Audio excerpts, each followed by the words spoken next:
Olá!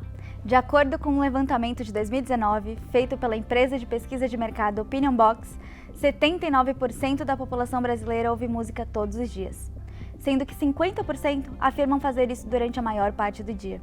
Eu sei que eu estou mais do que dentro dessas estatísticas, eu passo grande parte do meu dia ouvindo música no Spotify e fazendo playlists para ouvir no caminho da faculdade ou na academia. Aliás, criar playlists e descobrir artistas novos é um hobby que ocupa boas horas do meu dia. Mas mesmo com boa parte da população brasileira consumindo música diariamente, o público em geral sabe muito pouco sobre o processo de criação daquilo que ele escuta, principalmente quando se trata de artistas independentes. Você já se perguntou de onde vem a criatividade e inspiração desses artistas? E como se dá o processo de criação do produto que você consome? Esse foi o tema escolhido pela jornalista Júlia Freitas para a realização do seu trabalho de conclusão de curso de jornalismo na Universidade Presbiteriana Mackenzie. Diário Musical é uma websérie documental que tenta entender um pouco sobre esse processo de como os artistas independentes criam as suas canções e a motivação por trás de suas obras. Eu sou Júlia May e Júlia Freitas é a minha convidada. O Mac Entrevistas está começando. Júlia, muito obrigada por ter aceitado participar desse bate-papo, que é tão importante para nós estudantes de jornalismo. Obrigada a você pelo convite, fiquei muito feliz. Bom, para começar, eu queria saber como se deu a ideia do seu TCC, como nasceu? Bom, eu sempre gostei muito de música, eu sou instrumentista, eu canto, tudo por hobby. So come on, let it go, just let it be. Why don't you be you, and I'll be me. Eu sou a pessoa que sempre anda com fone de ouvido, assim como você adora fazer uma playlist no Spotify. Então, acho que era inevitável eu fazer um TCC sobre música. E aí a ideia de falar sobre composição surgiu a partir de uma curiosidade minha mesmo. Eu sempre gostei de assistir os artistas que eu gosto falando sobre como aquele verso surgiu, por que aquela palavra foi colocada ali. Sempre tem um motivo, sempre tem uma explicação. Eu acho que eu enxergo que essa música ela narra do início ao fim, pensando bem. Porque ela começa... É agora o carnaval está chegando. Chega no segundo verso, Preta, vem dançar antes de ir embora. Que o carnaval já vai acabar. Então, eu pensei por que não trazer essa curiosidade e explicar isso no meu TCC. Entendi. E por que você escolheu uma websérie para contar essa história? Também acho que foi uma escolha muito pessoal. Eu gostei muito da aula de edição de vídeo quando eu estava aqui na faculdade e pensei por que não explorar esse lado, eu poder treinar essa parte de edição. Hoje eu até faço um curso de edição, que eu estou estudando ainda isso. E acho que é um formato legal eu conseguir pensar e treinar essa coisa de relacionar a imagem com a música que a gente estava trabalhando em cada episódio. Então foi uma escolha assim pessoal mesmo. Uhum. E como que se dá essa produção de um material jornalístico em vídeo? Como que você fez? Bom, como foi na pandemia, acho que as coisas foram um pouquinho diferentes. Mas foi um processo muito assim, testando as coisas em casa.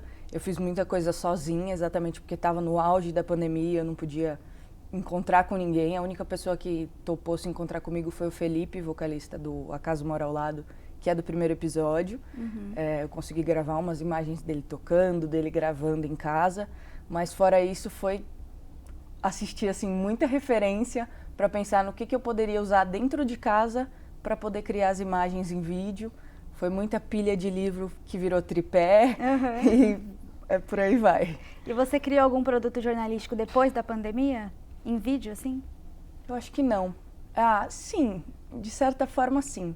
Eu criei uma conta no TikTok, tá em alta o TikTok, e eu fiz vários vídeos falando sobre música, sobre notícias de música que estavam acontecendo no momento. Lollapalooza tá chegando aí, eu trouxe dicas de como você pode se preparar para o festival. Sobre algumas curiosidades, até sobre composição, fiz um vídeo ou outro assim, mas basicamente isso. Entendi.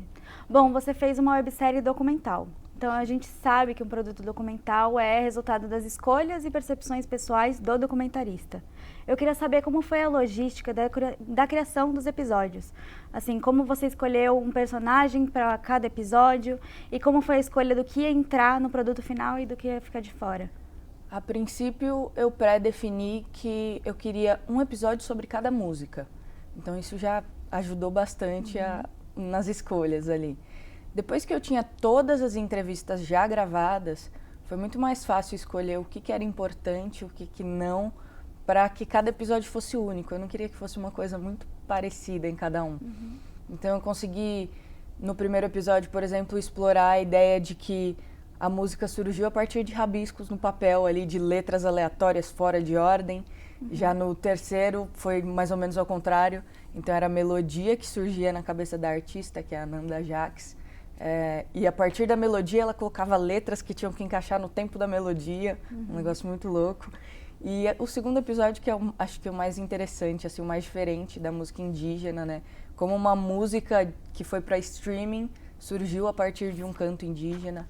Eu acho que deu para focar em cada um desses pontos e fazer o recorte e eliminar o que não era tão importante assim.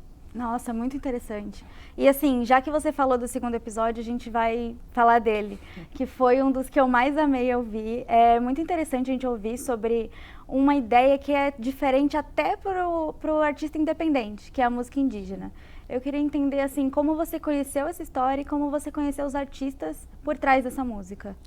Bom, a princípio no meu TCC eu queria encontrar artistas que eu não conhecesse, que eu não tinha contato nenhum.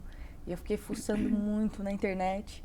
E depois de muito tempo sem resposta, eu falei, bom, agora é hora, o tempo está acabando, é hora de eu achar alguém que eu conheça. E eu comecei a lembrar de amigos que eu tinha, que já tinham tocado comigo, que eu conhecia do meio da música. E me veio na cabeça o Bruno Hino, que é o produtor que aparece no episódio. O Bruno a gente tocou junto numa banda de escola, ele era o baterista. E depois ele foi estudar produção musical. E eu fui lá fuçar o Instagram dele e vi que ele estava divulgando uma música do grupo Terra Livre.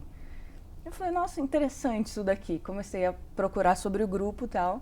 Mandei uma mensagem para ele e ele explicou a relação que ele tinha com o grupo. Ele estava na faculdade ainda. Ele falou, eles são incríveis, olha isso. E começou já a divulgar. E na hora eu já convidei eles para participarem, porque eu achei muito doida a história. A Anitta, que era a vocalista do grupo, né? Pegar um canto indígena e querer transformar numa música para as plataformas de streaming, misturando o português com o tupi, um negócio muito doido, muito interessante. E tinha toda aquela luta política por trás acontecendo. Eu falei, é isso, é esse que eu tenho que levar para o meu TCC.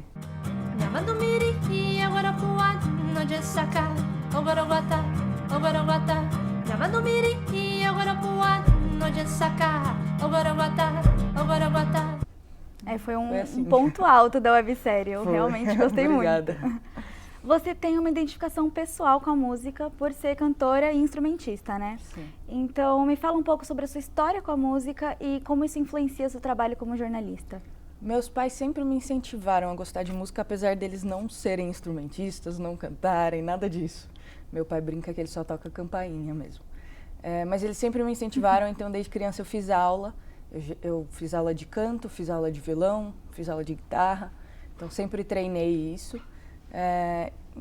Sempre gostei de música, eu acho que é uma paixão minha e até hoje eu procuro trabalhar e estudar música de todas as formas possíveis. Entendi. E como isso influencia seu trabalho como jornalista? O que você coloca no dia a dia? Hoje eu trabalho com mídias sociais.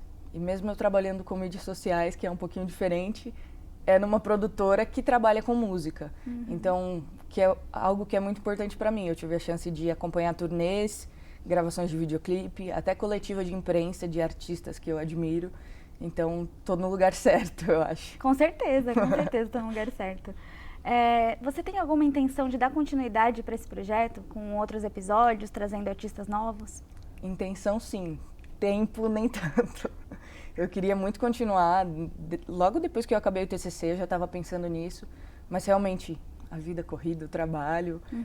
Mas quem sabe eu não me organizo no futuro para levar isso para frente, porque eu gosto muito da ideia. E se você fosse fazer outro episódio, você tem algum artista já em mente? Eu tenho, assim como eu falei que eu conheci o Bruno, eu tenho outras bandas de amigos que eu conheço, que eu acho que poderiam estar no radar, assim. Entendi. Não vou dizer nenhum nome, mas... Guardar para o sim, próximo episódio. Você citou no seu relatório de TCC uma série da Netflix que chama Por Trás daquele Som.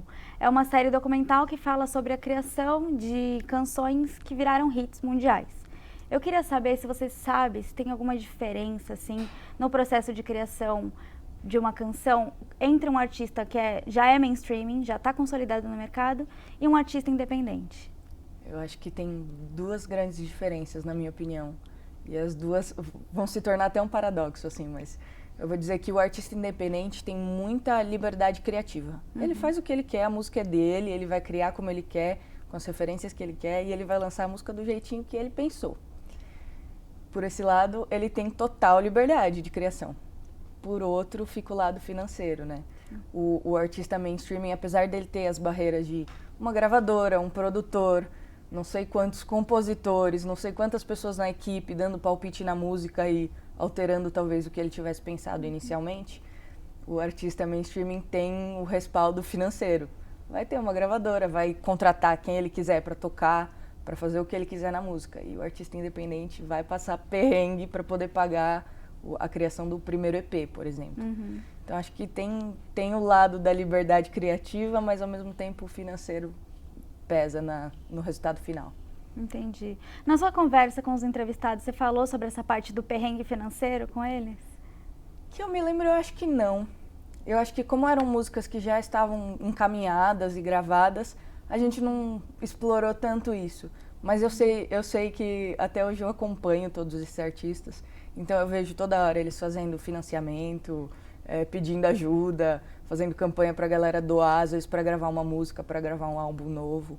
Então realmente pesa muito Era isso. exatamente isso que eu ia perguntar. Quais são as alternativas, como que eles fazem pra colocar a música no ar? Há pouquíssimo tempo, a Caso Mora ao Lado, que é a banda do primeiro episódio, estava fazendo uma campanha. Eles fizeram produtos com logos da banda, caneca, camiseta, super legal. E vendiam um pouco mais caro para que eles tivessem um lucro que fosse gerar o álbum deles. Nem sei se eles já estão em processo de gravação, mas é isso aí, é pedir ajuda. É por isso que é importante a gente entender também como funciona a criação, né? Porque a gente dá valor para esse perrengue todo depois. Não é fácil. Sim. Júlia, o papo tá muito legal. Eu quero conversar bastante com você ainda sobre o mercado de trabalho no jornalismo cultural, mas a gente vai deixar isso para o próximo bloco. Combinado. O Mac Entrevista volta já.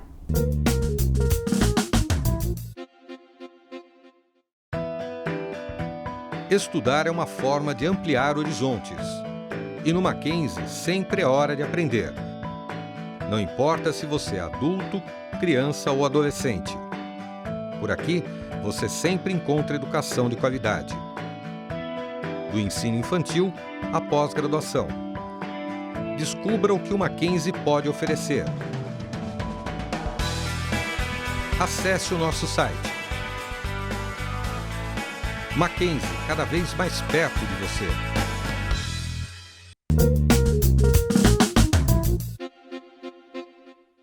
O Mac Entrevista está de volta. Hoje estamos com a jornalista Júlia Freitas, autora da websérie Diário Musical, resultado do seu trabalho de conclusão de curso na Universidade Presbiteriana Mackenzie. Ju, no último bloco a gente conversou um pouco sobre a escolha dos episódios. Agora eu queria conversar com você um pouquinho mais sobre o seu relatório de TCC. Nele você falou sobre alguns canais de YouTube que tratam justamente sobre música. Tem até o Pipocando Música, que tem mais de 2 milhões de inscritos.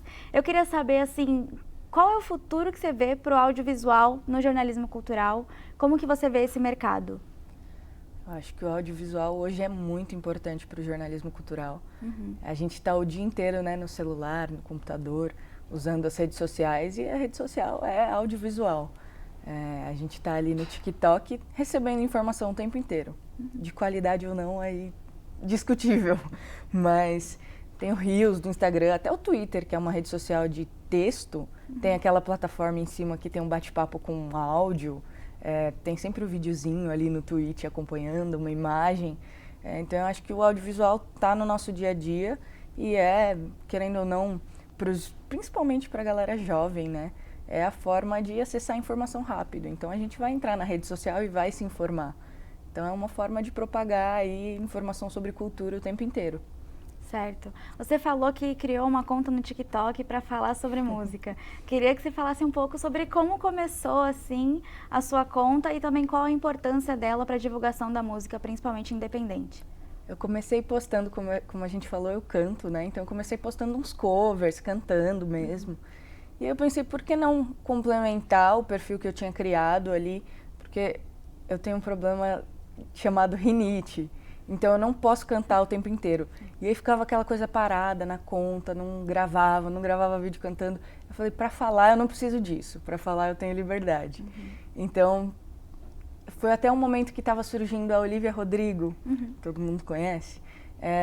E aí eu vi a polêmica ali da história da música dela com o ex-namorado, com outra cantora. Eu falei, olha só, um assunto legal para eu falar, para eu comentar e vira notícia, né?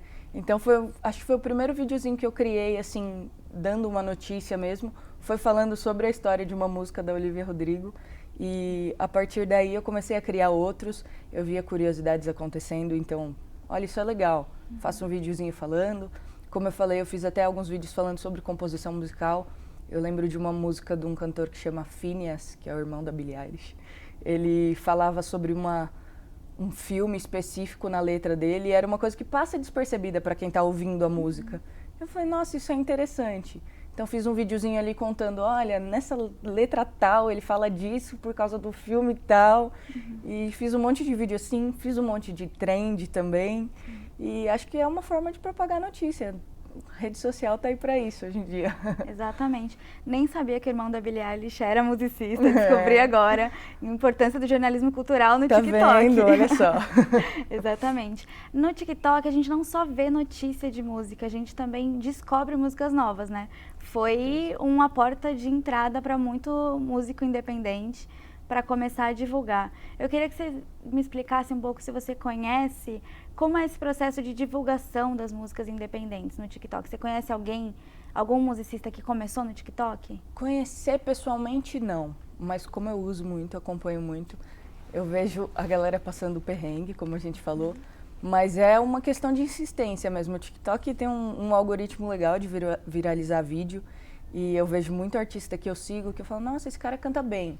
Começo a acompanhar e aí você vê que ele lançou uma música, às vezes ele tem uma única música. Primeiro single da carreira da pessoa. Sim. E aí você vê os últimos 20 vídeos dele no TikTok.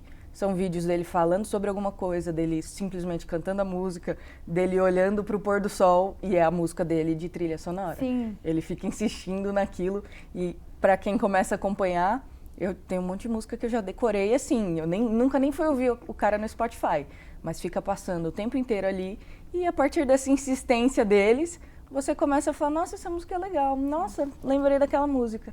E aí vai divulgando. Eu acho que é diferente do Spotify, que é mais fechado, né? Você não vai achar um artista sem querer como você acha no TikTok, que apareceu ali, foi te entregue de mão beijada. Olha, essa música é legal. É diferente. Exatamente. É isso mesmo. Era exatamente isso que eu estava pensando. Aquelas músicas que aparecem o tempo todo lá. Exatamente. É uma oportunidade para os artistas independentes. Apesar de ser uma oportunidade para artistas independentes, também tem um lado negativo, né? Tem. Você vê muita música mainstream padronizada para caber na caixinha do TikTok, para caber em músicas. Com certeza. Como você vê esse futuro? É uma coisa negativa ou é algo que está sempre ali? É uma oportunidade, mas ao mesmo tempo é uma coisa negativa. Acho que tem muita música, a galera brinca até na internet, né? Nossa, eu fui ouvir aquela música do TikTok e só aqueles 15 segundos eram bons. Porque o cara explorou aqueles 15 segundos e ele falou, aqueles segundos são o lado importante da minha música, o resto não importa. Vai fazer sucesso aqueles 15 segundos no TikTok e acabou. Então tem esse lado da falta de vontade, digamos assim. Não é exatamente o melhor termo, mas a música não é tão trabalhada como era. Eu acho que também tem o lado da música que só faz sucesso no TikTok. Pensei agora, eu lembrei do Zé Felipe, que é um artista que tá super em alta, mas ele não vende show. Tá saindo notícia o tempo inteiro que o cara não consegue vender um show, não consegue esgotar um show. Porque a música dele tá só no TikTok. E a galera não vai sair de casa e ouvir ele no show só porque, eu ouço aqui no TikTok, tá bom esses 15 segundos de Zé Felipe. Então, eu acho que tem um impacto negativo na indústria também. É o lado bom e o lado ruim da coisa. Sim. Você falou do Zé Felipe, a música dele automaticamente já veio na minha Tá mente. vendo? TikTok. Exatamente. Tem, então, esse lado negativo para a indústria da música, mas e o lado negativo para o jornalismo cultural? Assim como qualquer rede social, eu acho que tem a falta de informação, né? A gente fala, eu falei, eu tentei fazer um vídeo entregando uma informação, mas o que mais tem é informação falsa. A gente sabe que esse é um dos maiores problemas hoje do jornalismo, fake news. E tem muito, e no TikTok, às vezes você vê um vídeo ali com 1 milhão de visualizações, e você fala, como que as pessoas estão acreditando nisso? Mas estão, porque tá ali, tá todo mundo repetindo, fazendo um vídeo falando sobre o mesmo assunto, e por aí vai. Infelizmente, é uma batalha de nós jornalistas. Exatamente. Combater isso aí. Então, assim, vamos falar um pouco sobre o mercado de trabalho do jornalismo cultural. Como que você vê ele? Está em expansão? Está saturado? Que dica você daria para um estudante de jornalismo que quer seguir nessa área? Eu acho que a gente pode dizer que é um mercado em expansão, principalmente se a gente pensar em mídias alternativas. Hoje em dia, assim como eu falei do TikTok, qualquer jornalista, ou melhor, qualquer pessoa, pode criar uma conta, pode criar um podcast, pode criar um canal no YouTube, um blog e falar sobre música, falar sobre qualquer assunto que quiser. Então, por um lado, tem essa expansão, sim.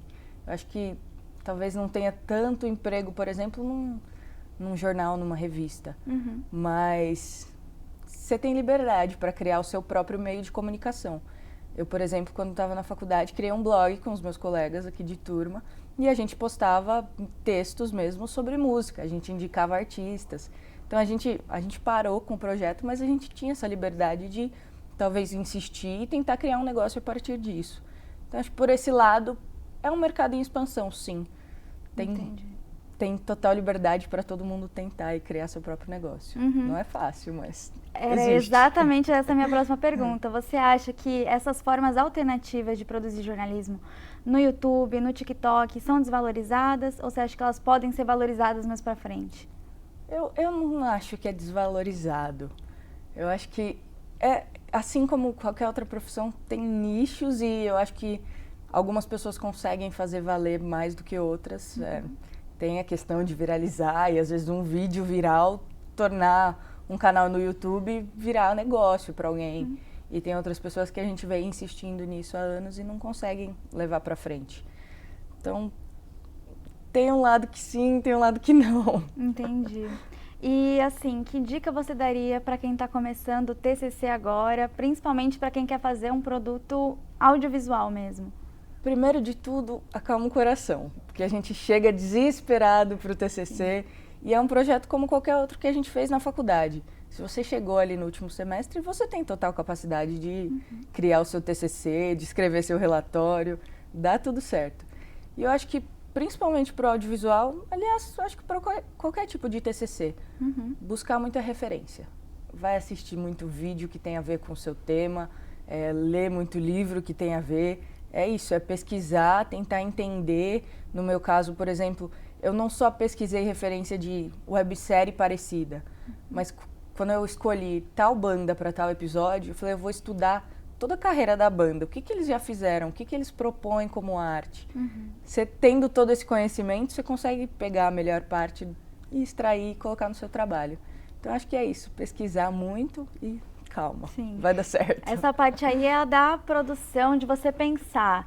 E aí, na hora da prática, no audiovisual, que dica você dá? Eu também pesquisei muito. Eu acho que tinha muita coisa que eu ainda não sabia fazer. E eu vivia à base de tutoriais no YouTube, pesquisando, tentando entender qual é a melhor forma. Eu tinha uma amiga que estudava cinema, então ela tinha bastante conhecimento sobre edição. Então eu consultava ela o tempo inteiro. Como que eu posso fazer isso? Como que é o nome disso para eu poder pesquisar um tutorial e aprender a fazer? Então, eu fui testando muita coisa. As imagens de cobertura, por exemplo, do meu TCC, eu fiz muito mais do que realmente chegou no resultado. Testando, uma hora vai dar certo. Porque o documentário não é só feito de entrevista, né? Você tem que ter outros vídeos, outras formas de mostrar o que você está querendo dizer. Sobre documentários especificamente, o que você aprendeu de documentário que você leva para a vida no seu trabalho na produtora? Acho que o documentário é um formato muito legal porque a gente não sabe o que vai acontecer. Você prepara ali as perguntas para a entrevista, você quer falar, pensa, nossa, vamos falar sobre isso nesse episódio. E de repente o artista está falando sobre uma coisa completamente diferente. Você não sabe o que fazer. Você pensa, meu Deus, mudou todos os meus planos. E é isso aí mesmo, é a realidade. A gente vai vivendo ali e tentando extrair o melhor do que foi dito, do que aconteceu, né? Então não adianta muito planejar.